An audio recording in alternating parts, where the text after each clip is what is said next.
specificity of enzymes, means enzymes being specific. And we're gonna learn about the three-dimensional structure of enzymes. So I will first start by listing properties of enzymes that you probably still remember or you know about. First of all, enzymes are proteins. They got a 3D structure. That's what a proteins must have a 3D shape. This type of proteins that enzymes belong to, we call it usually globular. So what's a globular protein? We took it very end of last class. Globular proteins have spherical shape. So rather than being fibrous, this one has a spherical shape, and it's usually small compared to fibrous protein like keratin or collagen. Another property of enzyme is that they are actually very specific. Specific means they only bind to one substrate. Reason why enzymes are specific is because they got something called active sites. And this active site of enzymes makes them very specific. So if this was the enzyme here, enzymes would only fit one substrate that is complementary to the shape of this enzyme.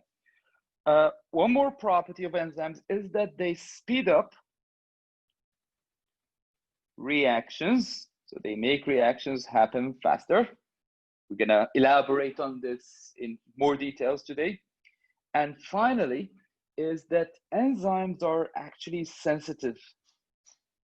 They are sensitive to many conditions, including temperature and pH. We will also elaborate on all of this. So again, these are 4 properties of enzymes. That's like the skeleton of today's lesson. So we're gonna go over each one of those properties. I will first start with the first property, which is enzymes being globular proteins. Now, again, a globular protein must have a shape similar to this. So it's like the shape gonna have to be like a sphere, and it must be relatively small. And here I'm showing you the polypeptide. I'm showing you the amino acids in such a small protein like enzyme. Every amino acid, so every amino acid would really count. So a change of one amino acid will mess up the whole 3D structure of this enzyme. All right, so if an enzyme has been exposed to temperature, something happens about its 3D shape. So if you take a look closely here, you'll find that within this structure of my enzyme here, I got hydrogen bonds. Hydrogen bonds are the ones that exist between oxygen and hydrogen from this R group with this R group. Remember, the R group is the variable part of the enzyme. If you expose an enzyme to temperature, high temperatures, then this will cause amino acids to vibrate. And when they vibrate way too much, this will break the hydrogen bond, and this will mess up the 3D shape of the enzyme. So the enzyme will no longer look like this, will no longer be able to fit in its substrate because the shape has completely been changed here. All right, so that's one effect of temperature. So again, temperature always has to do with the hydrogen bonds. And that's why high temperatures break down the enzyme and denature the enzyme. Still, we have to talk about pH. pH, if you increase pH, means you make conditions alkaline, or if you decrease pH and you make conditions acidic, then you will change the charges in this solution, because pH is all about protons and positive charges. So changes in pH will change this bond here. We call it ionic bond. This is one of the 4 bonds responsible for the 3D shape of the enzyme. So changes in pH denature again. Why does it denature? Because it denatures the enzyme for breaking its ionic bond. So summary about effects of temperature or the effect of high and low pH. So high temperature or high or low pH, both denature the enzyme, but each denatures for a different reason. The temperature breaks, so both are gonna break. The temperature breaks hydrogen bonds within the 3D shape of the enzyme. pH breaks the ionic bond. All right. Do you have any question about this part? Okay. If there's any question, then I will move on. All right. So we're gonna look at enzyme reactions. So this helps you to write long answers about how enzymes function. So right here, I have one enzyme. This enzyme is gonna be responsible for building up. So enzymes fall into 2 categories in terms of their action. Some enzymes build up, some enzymes break down. So last year you took enzymes like amylase, pepsin, trypsin. So all digestive enzymes, those you use are enzymes that break down.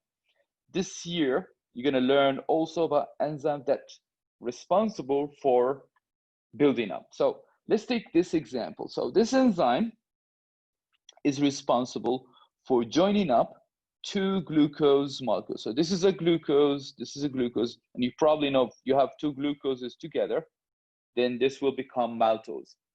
So how does it work? This first substrate fits inside the active site. The second substrate fits here, all right? So at this moment, first of all, the enzyme and substrate, they've collided. The second thing, they have formed something called enzyme dash substrate complex. All marking schemes of exams, they always want you to mention this enzyme substrate complex. So whenever it is appropriate, you really have to mention, because it shows that you understand for a reaction to occur, you really need this complex to form. If this complex doesn't form, then there won't be an enzyme reaction. So again, we have seen the collision between the substrate and the enzyme. So they've collided, and then they've formed a complex. What would be the next event? The next event is that the enzyme will put pressure on these substrates together, and we will end up forming a product. So I will assume now that the next event has happened. So now, second event, you will find that the enzyme becomes empty, vacant again. And the product, I'm gonna call this now a product, is now has left the active site. So the product has detached from the active site, and the enzyme is available to do the same reaction once again. That's why enzymes are described as being catalysts. Enzymes are catalysts because the same enzyme can carry out the same reaction over and over again.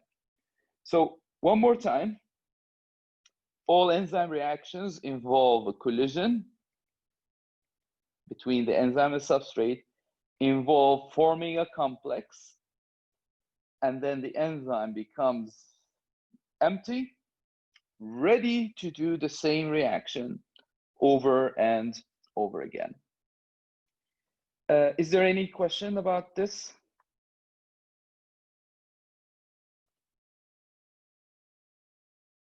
All right, so we'll take this example again. So this enzyme is responsible for the formation of a sugar disaccharide that is known as sucrose. So let's take a look at the reaction one more time. So how does this reaction occur? The substrate collides with this active site. So what's my substrate? Again, my substrate is made up of glucose attached to fructose. Glucose and fructose together, we call this sucrose. This enzyme's name is sucrase, and its job is to break down sucrose into glucose and fructose. So to go from sucrose to glucose and fructose, you need to do hydrolysis reaction. What's a hydrolysis reaction? This is the one when you add water molecule. So check the enzyme. The enzyme combines the two substrates. What are my two substrates here? Water and sucrose. And then you end up forming glucose and fructose. So one more time, let's take a look. Water combines with the sucrose, breaks the glycosidic bond, and then we end up with two products. So this is the opposite case. First example, we saw enzymes building up. Now we could see enzymes doing breaking down, just like digestive enzymes. So in my first example here, this kind of reaction is going to be called hydrolysis because we're breaking down. Here, if you still remember this one here, this reaction that we've done is condensation. So whenever you're building up, this means it's condensation. Whenever you're breaking down, this means it's hydrolysis. All right. Now, one important property about enzymes is that they are very specific. Enzymes specific means that they can only attach to one substrate.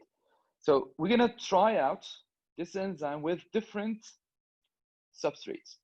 So here in this picture, you could see that the substrate is not really complementary to the active site. So to have a successful collision, to form the enzyme substrate complex, you really need specificity. So if the substrate is not complementary to the active site, then it's not going to work. So this will continue until you find the perfect match that is complementary. And at this moment, we form the enzyme substrate complex that is really responsible for the formation of products. All right. So we could see that at this moment, when the enzyme and the substrate form this complex, some weak bonding occur between the enzyme and substrate. They form a temporary complex that is necessary for the product to be formed. All right. So we've already classified enzymes based on their reaction. We classified them into like building up enzymes and breaking down enzymes. Now we're going to classify enzymes in another way. We're going to classify enzymes in terms of their location. So enzymes fall into two categories in terms of their location. We could call them intracellular. What does intra means? Within. So within the cells, you have internal enzymes that you find like in the nucleus. You find enzymes in the mitochondria or anywhere else in the cell. These are called intracellular. You also find enzymes outside the cells, like those you find inside your stomach. These enzymes, the extracellular, means like outside. These enzymes are secreted usually. So they're secreted from the wall of the stomach, and they digest enzymes outside the cell, right? So again, we've classified enzymes based on their job and based on their location. All right. Again, if you have a question, please ask. I'm going to ask you questions at the end of this class. If you have a question now, please ask. All right, so let's just sum up what we've done about enzymes. So the reaction is collisions. So the substrate collide, form the complex, then detach, and catalyst enzyme will be available once again. All right, we're gonna now talk about rate of reaction. So how do enzymes speed up reactions? So by what mean do enzymes speed up chemical reactions? It really depends on the activation energy. So what is activation energy? Activation energy is this part of my graph, the red part of the graph. There is which prevents the reactants here. So those are my reactants. This is where my reactants are found. It prevents those reactants to become products. So you see this barrier right here. For the substrate, which is the reactant, to turn to a product, it must overcome EA or activation energy. So activation is blocking the substrate from getting into the product.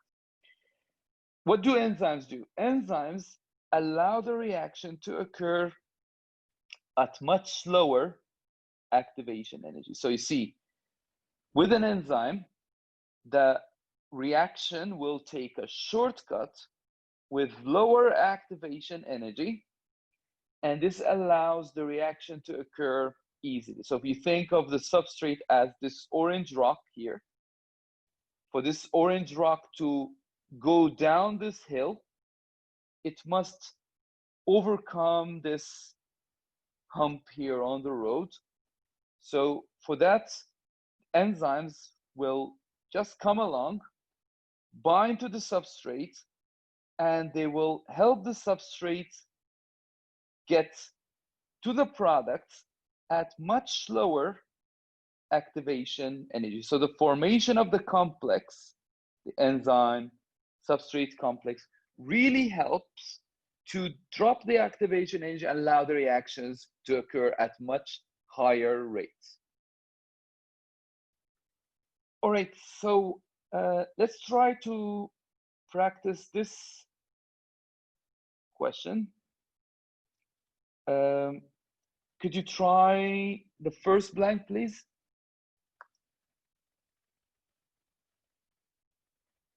Catalysts.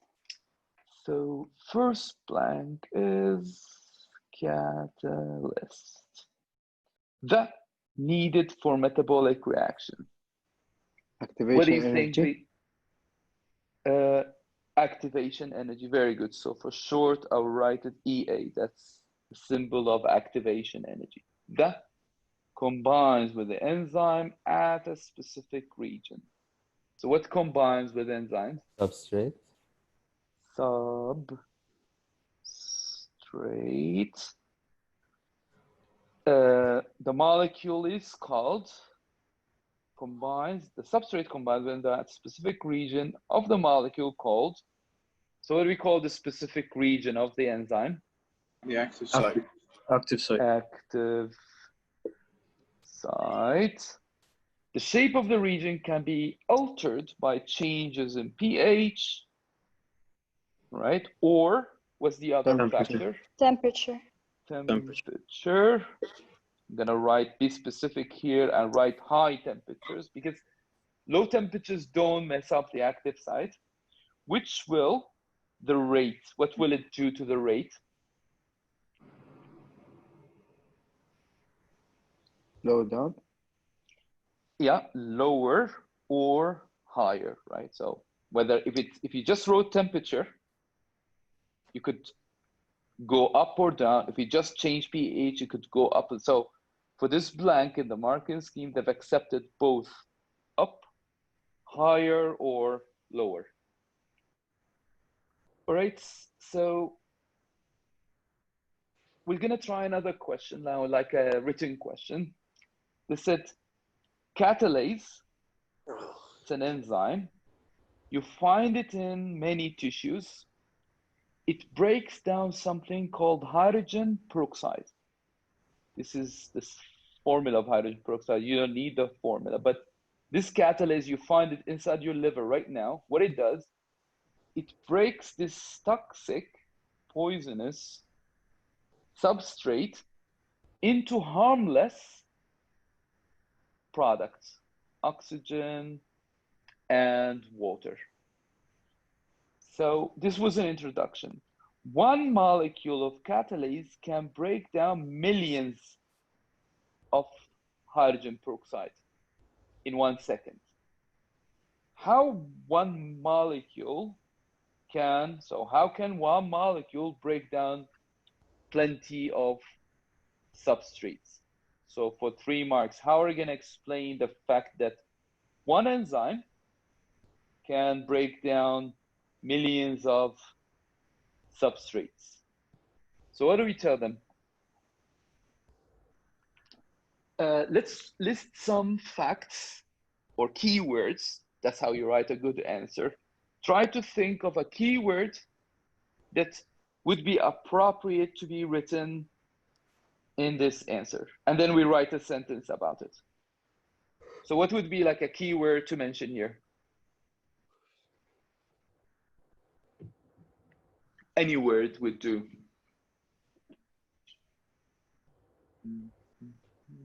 Anything.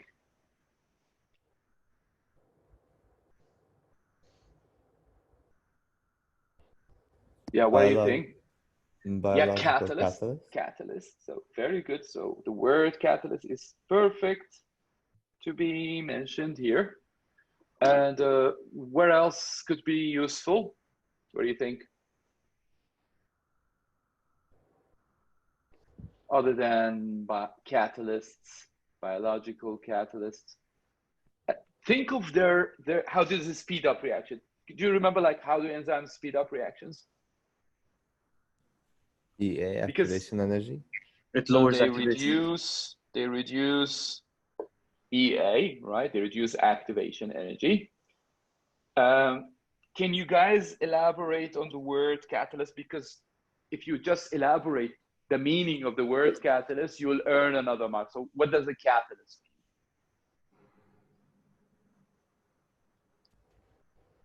Oh, Catalyst stands for can be reused. It will not be used up. So I could write here, does not get used up. That's what the meaning of the word. So that's my third mark. I could also write like short sentence about how do enzymes work in general. So check here.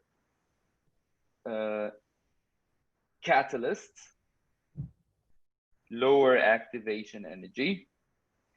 They don't get used up. That's the meaning of the word catalyst. Once the reaction is complete, the enzyme detaches from the product and is ready to carry out another reaction. All right, so any question? If you have a question, just text it on the WhatsApp group and I can answer you. All right, so we're gonna learn like practical methods to measure reaction rate. So how do you practically, in an experiment, how do you find the rate of reactions? So one way is by how much product. So let's remember the equation I just wrote there, the toxic substance becoming water and oxygen. Now, when you got a gaseous product like oxygen, it becomes very easy for you to find the speed of reaction. Always, rate is how much, right, product per unit time. So if you are to find a rate, you need to find like how much oxygen has been produced per unit time. You have another way to measure reaction rate. You could, if you have like a colorful substrate, let's think of starch becoming maltose, right? So if you add iodine here, you mix starch with iodine, then you end up with a blue-black color. Now, using this method, if you could just time how long it takes for the color to fade, for the blue-black color to fade, then you can find the rate of reaction. So you could, again, gaseous products make your life easier because you could find how much gas has been produced per unit time. Colorful reactants or colorful products can also be very helpful. So let's try the catalase reaction. So as I told you, catalase is a lifesaver because it breaks down toxic substances called hydrogen peroxide. Where is my catalase here in this reaction? Catalase is inside these potato strips.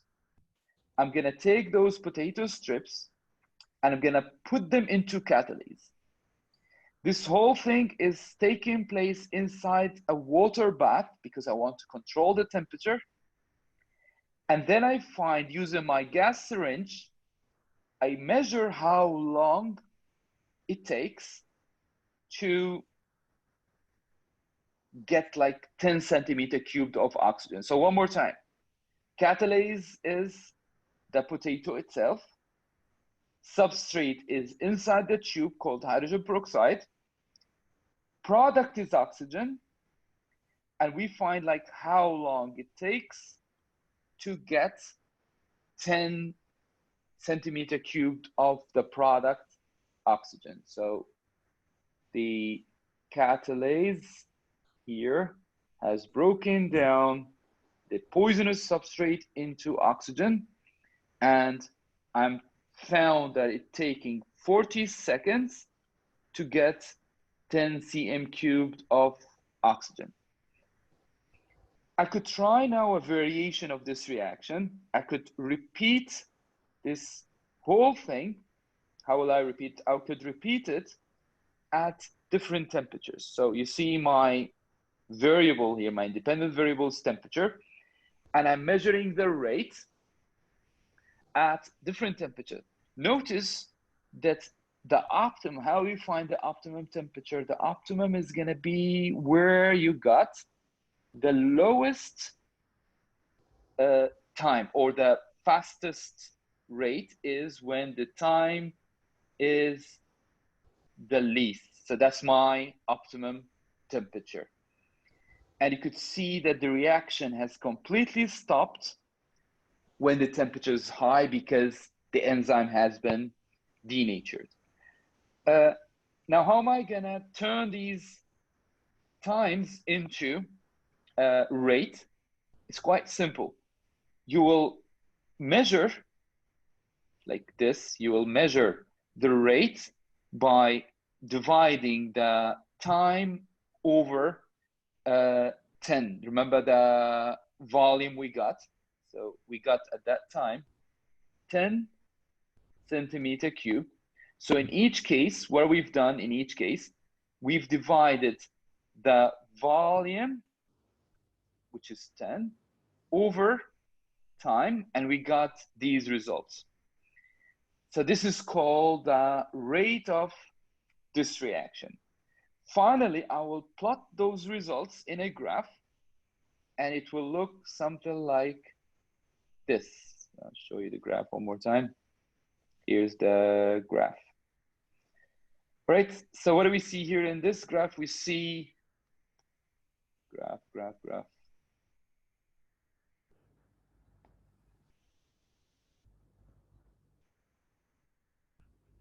All right, here we go. So the graph shows me that the optimum is here. The rate is 0 here. Why is it 0? Because the enzyme is denatured. And notice at low temperatures, look at the difference between high temperatures here, where the enzyme is denatured, and low temperature, the enzyme was still active here. All right, so how do we explain a temperature graph like the one we've just seen? When there was like a gradual increase here, so this gradual increase in temperature, it is accompanied by enzymes having more kinetic energy. So at this part of the graph, the enzyme and the substrate are both moving faster and faster. When they're fast enough, they get more chance to form this complex. So my first part of the graph here, it's all about kinetic energy. Collisions, there's more chance of collision, and there is more chance of ES complex. That's the magic word we always mention. All right, so again, kinetic energy allows those two to move fast, and when they move fast enough, we get more chance to get enzyme substrate complex. What about here? At this part, the enzyme loses its shape. What made it lose its shape? It's high temperature. And high temperature breaks, remember it breaks the hydrogen bond. And when it breaks the hydrogen bonds, the enzyme denature. Now, enzymes completely denature here. What about this part here? Here, like maybe half of the enzymes or so. So I don't say that the enzymes have completely denatured until we get to the bottom of the graph here. That's when the enzyme has completely denatured and the substrate can no longer fit into the active site. What about pH? In pH graph, it's enzymes will denature at low pH, high pH. pH has a narrow limit when the enzyme is still in its perfect shape that it could fit a substrate. And remember that every enzyme, so if I take pepsin from the stomach, you'll find that the graph peaks at some different pH. So optimum pH differs from one enzyme to another.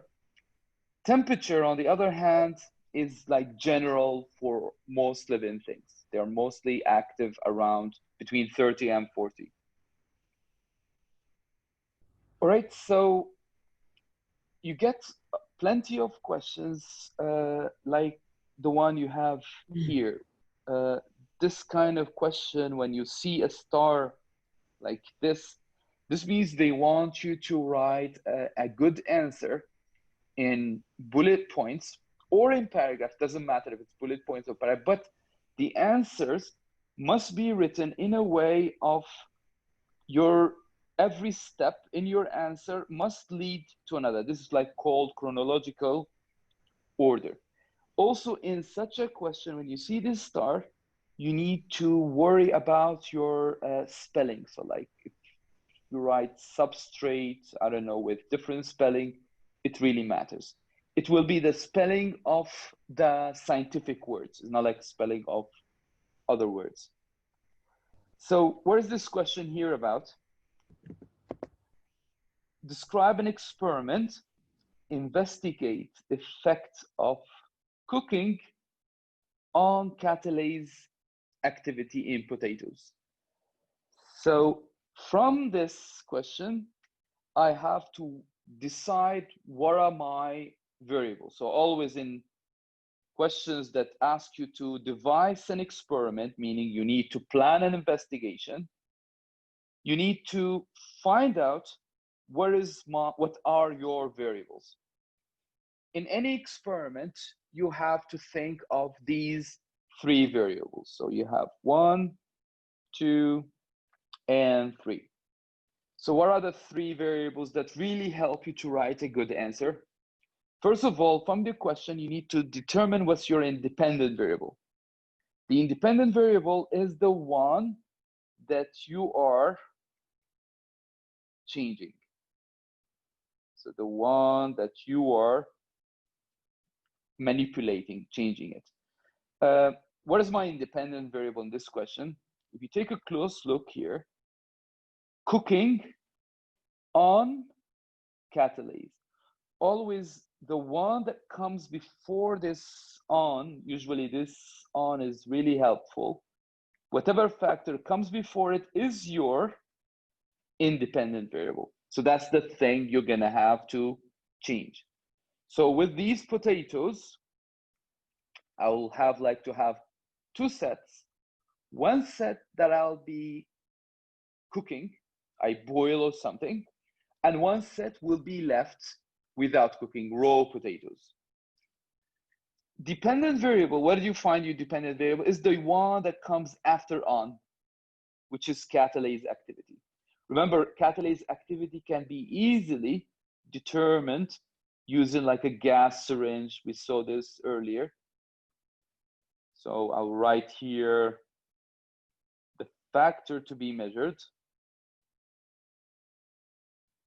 How am I gonna measure it? That's also worth a mark. So I would say volume per second. Controlled variables. So the first two variables are singular. Those are one factor each. Here you have to list 2 to 3 controlled variables. Don't write like 5, 6 variables, is a waste of time. So 2 to 3 is just good enough. So I'll write something like pH, and I'll write something like the source of potatoes. So this is gonna be helpful. Even like surface area and size of the potato. Don't write size, write like surface area, or write dimensions, or write like specify specific size. So now we've just written the variables, and we've written like how to change, how to measure, and how to fix. Accuracy, you need to mention something that will improve the accuracy of your experiment. So a gas syringe, accuracy is always about tools.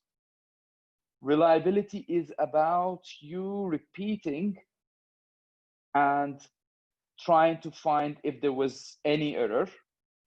Validity is just related to controlled variables. So if you control the variables, this means you have become valid. So again, accuracy is about equipment, reliability is about repeats, and validity is about controlling variables. Any question?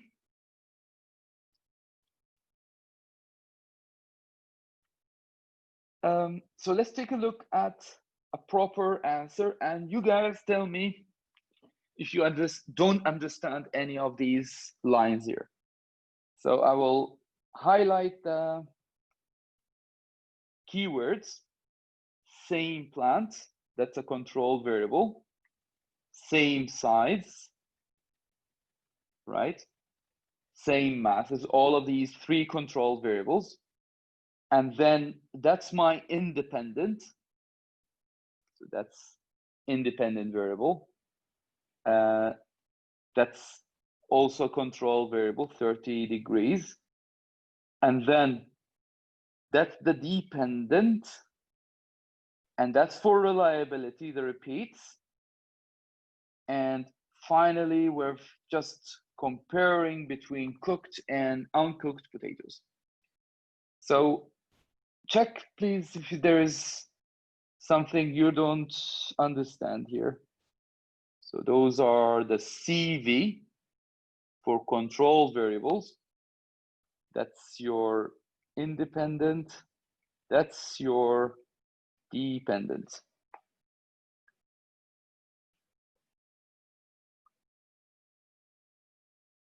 All right, so we will carry on with another experiment. So this experiment is about how to study. So the question here is effects of concentration. So concentration of enzyme. So the concentration of the enzyme itself on the rate of the reaction. So how do you study the effect of concentration of enzyme on reaction rate? How are we going to do this experiment? Again, I will use the same reaction. We've been using this reaction throughout the lesson.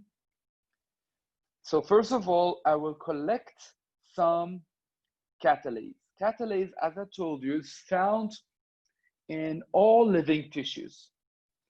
Potatoes could be a bit difficult to do in this experiment because you can't control how much of the catalase you will have. Again, I'm not using potatoes here because with potatoes, it's quite difficult to control the concentration because I'm really keen here about enzyme concentration.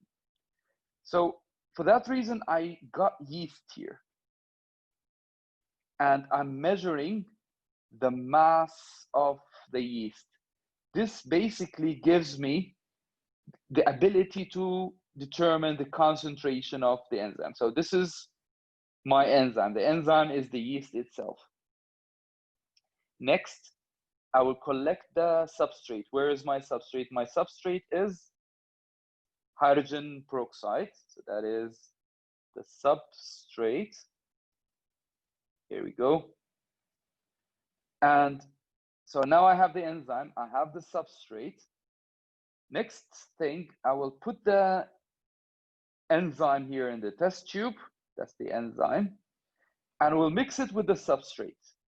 So this test tube right now has the E and the substrate, the enzyme and the substrate together. Finally, what do? I will use a stopwatch like what we've been doing today to find the rate of this reaction. So I'll measure volume per unit time. So far, we haven't done anything new. We've been just done the similar reaction we've done earlier with the substrate, this time coming from yeast, because I want to change the concentration of the enzyme. So next event, I'm gonna make this setup. So check what I have here. I have different masses or different volumes of yeast. Again, yeast is the enzyme, so that's the enzyme. And this is the substrate, all right? So for this first setup, look what I've done. I have fixed, what have I fixed? I have fixed the enzyme, and I've changed the substrate. This means, what are my independent variable? My independent variable is substrate concentration. You could repeat the same experiment and do complete opposite, meaning in the second experiment, you could change the yeast and fix the enzyme concentration. So either way is acceptable depending on what is your question. So afterwards, what are you gonna do? You're gonna plot the substrate, that's my substrate concentration, and that is the rate of reaction. Your graph will always look this way. So it's gonna be fast, slow, and then it will stop. So it's gonna be rapid at the beginning, slows down, and then it will stop. So as I told you, the x-axis could be either enzyme concentration or substrate concentration, but never both of them at the same time. All right, so do you guys have any question? Notice that one of the test tubes here is a control. Which one is a control experiment? Is this one here at the end. So what is special about this last test tube?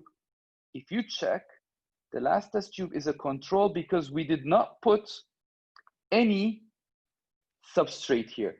I have put only water, meaning that it's enzyme and water. So this will help me to improve the validity of the experiment, because this means I am making sure that it is the enzyme responsible for this reaction rate.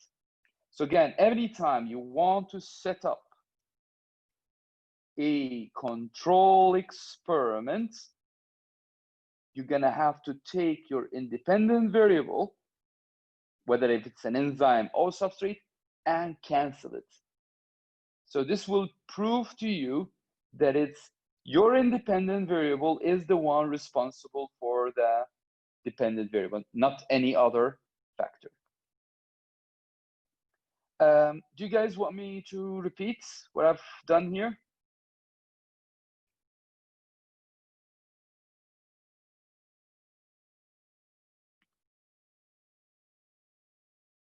All right, so we're gonna explain. So this first part was just the experiment.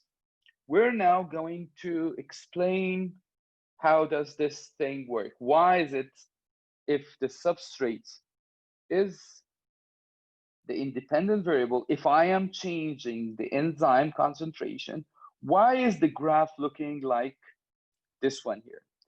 The reason why is it looking like this is because at the beginning here, enzyme concentration was very little. So the only independent variable, only limiting factor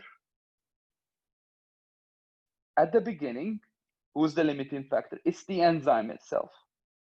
So the reason why the reaction was speeding up at the beginning, speeding up a lot at the beginning, it's because any increase in the enzyme will speed up the reaction rate, because as you can see, there are many substrates waiting for enzymes to collide and form the complex. So again, at the beginning of reaction, the limiting factor was the enzyme itself, because it was very little. So just think of the x-axis here. The x-axis at the beginning, on its left part, it shows me here that, let's say it's 10 here, and it's 50 here, and near the beginning, it's 0. So when the enzyme concentration was 10, it was a limiting factor. It was slowing down the reaction. So any increase in enzyme will speed up the rate. Halfway, you see the reaction is it's slowing down.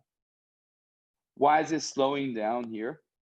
It's because now some of the enzymes are extra. And what is the limiting factor? The limiting factor at this moment is the substrate. I don't have any substrate here anymore. What happened to the substrate? The substrate has been used up. So the limiting factor near the end here, what is the LF for limiting factor? It is the substrate, because I have used up the substrate. So I'll repeat this, but in a different way. This time, I have substrate on the x-axis. So at the beginning here, it was 0. And here substrate is very high. So at the beginning, the limiting factor this time is the substrate. That's the limiting factor. And at the end, it is the enzyme. So it's complete opposite to the first graph. The only difference here, you're not gonna say that the enzyme has been used up, because by definition, enzymes don't get used up. Enzymes are renewable, they're catalysts. Instead, what you're gonna have to use, you're gonna say the enzymes are saturated, means all active sites are occupied. So the active sites here have been occupied with the substrates. All right. So this is like the most important part of your lesson. This is like a must-come question in any of your exams. So make sure you know how to write up a good answer. Make sure you know when to mention the limiting factor. So what is the limiting factor? Depends on your x-axis, on your independent variable. So here's a question. First of all, I have to determine what's my independent variable here. My independent variable is enzyme concentration. So the limiting factor at the beginning is going to be the E. Limiting factor at the end is going to be the substrate concentration. I'm allowed here to say substrate is used up at the end of the reaction. If I am to study this reaction, I will measure, look what they always write. We measure initial rate. Why do we measure the initial rate? Why we are supposed to measure the rate here? Why don't we measure the rate somewhere else? That's because initial rate means the starting rate is the best thing to measure for two reasons. Reason for number one, why we measure the initial rate, it's because the limiting factor is the one you are studying. So what am I studying here? I'm studying enzyme. So the initial rate, so the rate at the beginning is only controlled by my enzyme, the limiting factor. If I am to measure the rate here, it's too late. It's no longer the enzyme, what I'm interested in, the limiting factor, is no longer the independent variable. Some other factors here are in control. So I'll repeat this part about initial rate. The question here is, why do we always measure the rate here? Why don't we measure it somewhere else, like here? So why do we measure it at Y rather than X? Because whatever your independent variable, let's say it's the enzyme, at the beginning, at point Y, the enzyme is the limiting factor. And if your enzyme is on the X-axis, this means the enzyme is your independent variable. I'm not really interested in any other factor because the enzyme is the independent variable, meaning that it's the one in control of this reaction. All right, so question here, explain the effect of enzyme on initial rate. So what's the effect of the enzyme on the initial rate? I'll show you the graph once again. So what's the effect of this on the initial rate of reaction? So at the beginning, what do we have here at the beginning?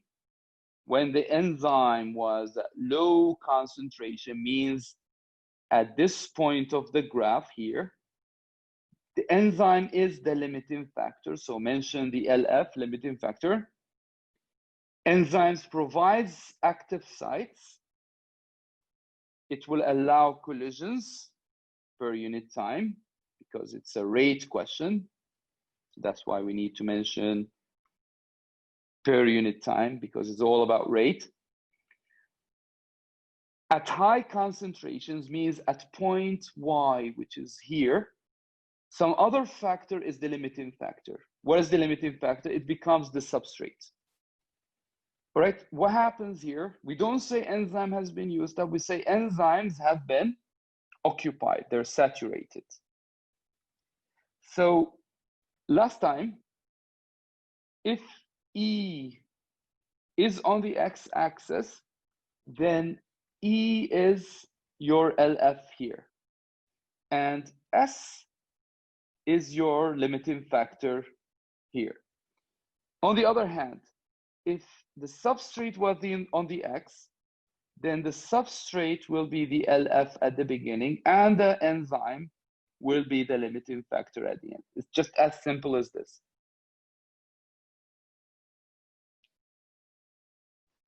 All right, so some math problems here. When they ask you how to find the initial rate or rate in general, rate is always change in the y-axis over change in the x-axis. So being asked to find the rate of reaction from the graph, find the gradient, choose a point where the line is still horizontal, there is no curving. And if it's curved, just draw a tangent like this and find a change on X and find a change of Y. And your rate will always be Y over X. I'll give you an example. This is a graph. It's about reaction rate. And they want me to find the rate of this reaction. So calculate the rate at 8. Where is 8? 8 is this graph, the red one. I'm showing you here in red. So how do I find the rate? As always, I find the change on Y. So that's the Y here in blue. And that is the X here in green. So how much is the change in Y? The blue one. The blue is going to be the final 0.5 minus the initial, which is 2.5. So why did I say that the final is 0.5? Because the graph has started at 0. So I asked myself, at 0, it is 2.5. At 4, it is a 0.5. So it's always going to be final minus initial. So that's my Y. What about the X? So again, Y equals to 0.5 minus 2.5. What about the X? X in green is going to be 4 minus 0. So when how do you find the rate now? It's going to be Y over X, or it's going to be minus 2 divided by 4. So it is going to be 0.5. They've accepted here either minus 0.5 or just 0.5. All right. Do you understand what I've done here? So I found a change on Y and a change on X, and change is always final minus initial. Okay.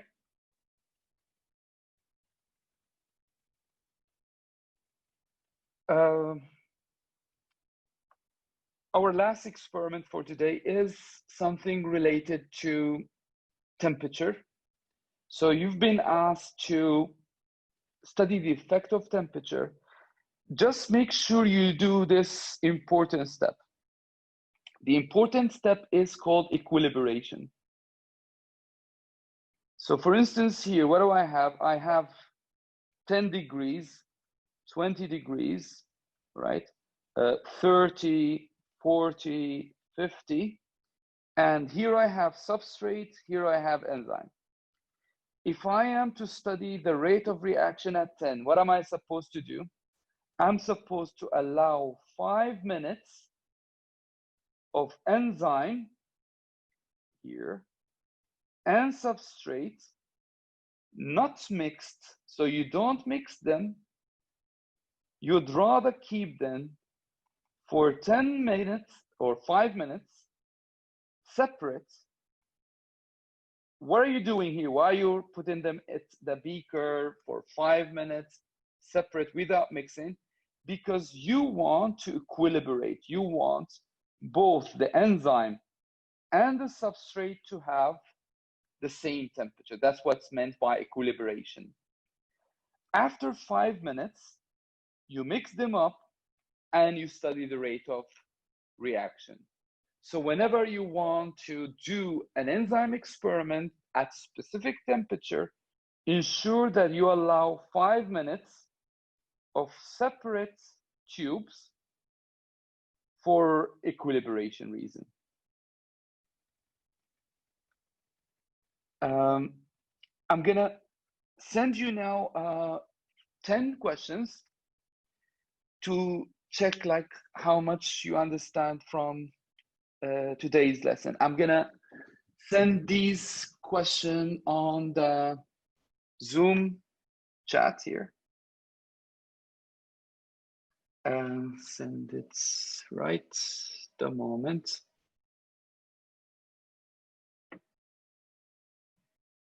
So please try these questions. Some of those questions belong to this lesson. Some of those questions belong. All right. One question that many of you got wrong is this one here. I'm just gonna show you the question.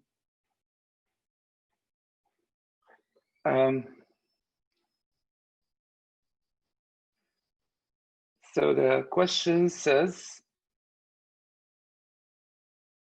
they gave you the graph and they asked you here at point Y, which is here, what's the limiting factor? Now, since this is a substrate, all right? So at the beginning, it's gonna be the substrate, all right? At the end here, you're gonna have to say that the enzyme is the limiting factor because all enzymes have been occupied. Is there any other problem you faced in this? Is there any question you don't understand?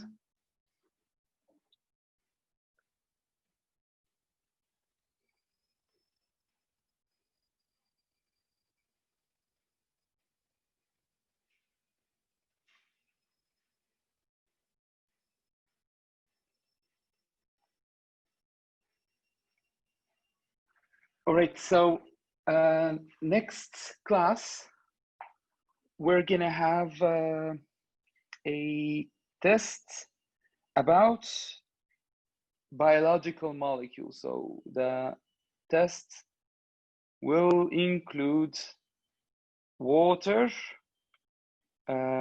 carbohydrates, lipids, and proteins. All right. Okay.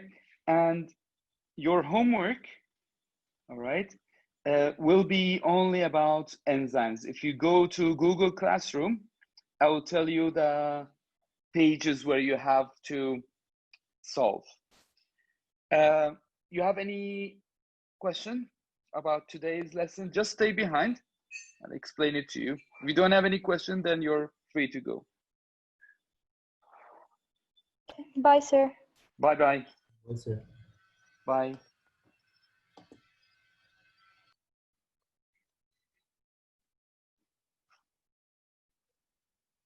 Bye, sir. Bye, Amar.